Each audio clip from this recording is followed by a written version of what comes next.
almost all the diseases of the 20th century, diseases of civilization, all the cancers, cardiovascular disease, diabetes, suicide, they're all caused by electromagnetic field exposure. Suicide's got a connection with EMF. There are studies 25 years old showing people live near power lines or people live in residences that have high magnetic fields have higher suicide rates. Talk about what dirty electricity is. On this graph here, wavy red line, if you look carefully at it, you get these little tiny bumps. That should be perfectly smooth.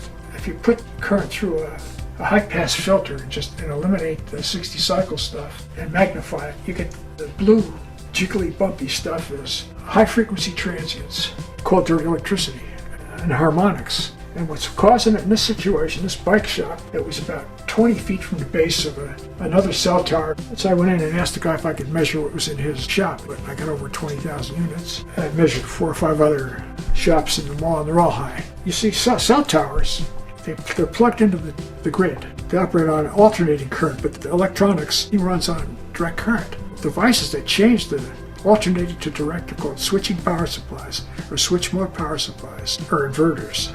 Same problem with solar and with wind. They don't generate at grid frequency, so they have to change it to match. These cell towers, they interrupt the current flow and inject this dirty electricity back into the grid, contaminating the whole area. And the ground too, because I'm sure these things are grounded. So the ways you make dirty electricity are arcing, like Edison's original generators, arcing and sparking. They're making dirty electricity. Anything that interrupts current flow. Your cell phone charger, every computer in the world's got a switching power supply in it because that stuff runs on direct current. I said, hey, let's look at this childhood leukemia plays out vis-a-vis electrification. We analyzed the association between the percent of homes served by electricity in each state and the childhood leukemia mortality rate. What we saw was just this remarkable pattern. Residences which were electrified go up.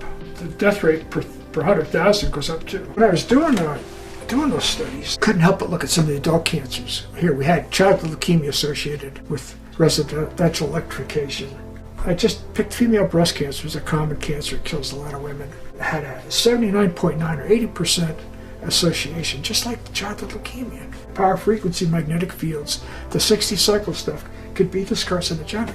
I looked at all the other cancers, astonished that all other causes of disease like suicide, diabetes, were strongly related. Edison started New York City electrification in 1882. Most of the cities had electricity by 1900. Average life expectancy in the cities was 8 years less than out in the country.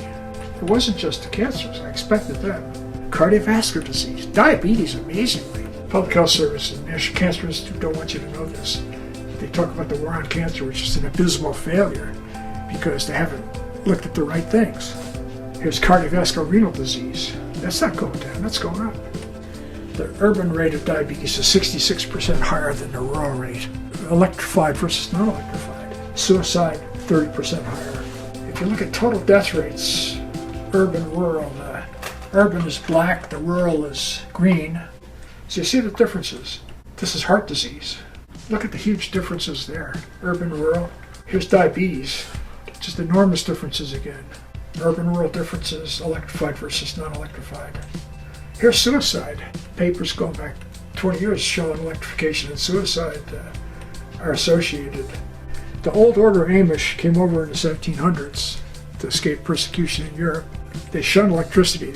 If you compare the Amish to non-Amish, very low prevalence of cancer. Diabetes, type 2 diabetes. I actually talked to the group at the University of Maryland that studied these people. They just scratched their heads and said, God, their diabetes rates are just terribly low.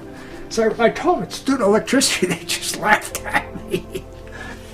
Alzheimer's is low, so is suicide. Cardiovascular disease is low. I found a pediatric practice, which I wrote up in the book, that took care of about 800 to 1,000 Amish families someplace in Indiana, in the Midwest. These are pediatricians. They've never seen a case of ADHD, never seen a case of attention deficit hyperactivity disorder or childhood obesity in any of the Amish kids in their practice. So my hypothesis is that the epidemic of so-called diseases of civilization aren't caused by lifestyle but by electricity, and I think the active agent is dirty electricity.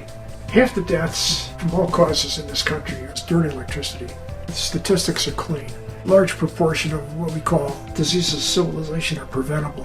And I'm really worried that another epidemic of diseases is underway caused by modern radio frequency.